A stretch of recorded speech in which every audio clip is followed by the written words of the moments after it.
Wali Kota Palembang Harnojoyo menerima audiensi Fakultas Kesehatan Masyarakat Universitas Sriwijaya yang menyampaikan analisa deskriptif dan lanjut data COVID-19 di Kota Palembang. Dalam audiensi ini, Wali Kota didampingi PLT Dinas Kesehatan Kota Palembang Dr. Fauzia. Analisis ini disampaikan kepada pemerintah Kota Palembang sebagai masukan dan pertimbangan kebijakan Pemkot dalam melakukan penanganan COVID-19. Dari data yang disampaikan, tren peningkatan kasus positif di Kota Palembang masih terjadi, terutama di beberapa wilayah termasuk angka kematian yang cukup tinggi. Komorbid atau penyakit bawaan menjadi salah satu faktor penyebab kematian pasien COVID-19. Selain diabetes dan ginjal, hipertensi menjadi penyakit yang beresiko tinggi terhadap kematian pasien COVID. Sehingga hal ini bisa menjadi masukan kebijakan bagi Kota Palembang khususnya maupun bagi masyarakat secara umum. Apa poin-poin analisis yang disampaikan Pak?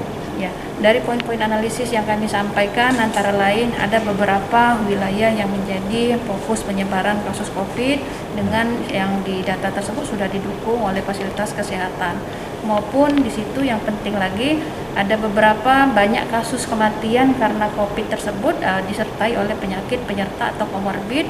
Yang paling tinggi di sini memang karena kasus hipertensi. Harno mengapresiasi masukan yang disampaikan oleh akademisi dari Fakultas Kesehatan Masyarakat Unsri ini. Pemerintah Kota Palembang terus berupaya bersama stakeholder memutus mata rantai penyebaran COVID-19 dan menekan angka kematian pasien COVID. Menyampaikan analisis deskriptif terkait dengan COVID di Palembang. Syukur kita mendapatkan beberapa rekomendasi dan mendapatkan protokol kesehatan. Intinya, apa yang disampaikan ini bahwa COVID-19 harus kita waspadai, ya, apalagi dengan masyarakat kita yang mengalami penyakit bawaan. Aprianto, Abidin Riwanto, PAL TV.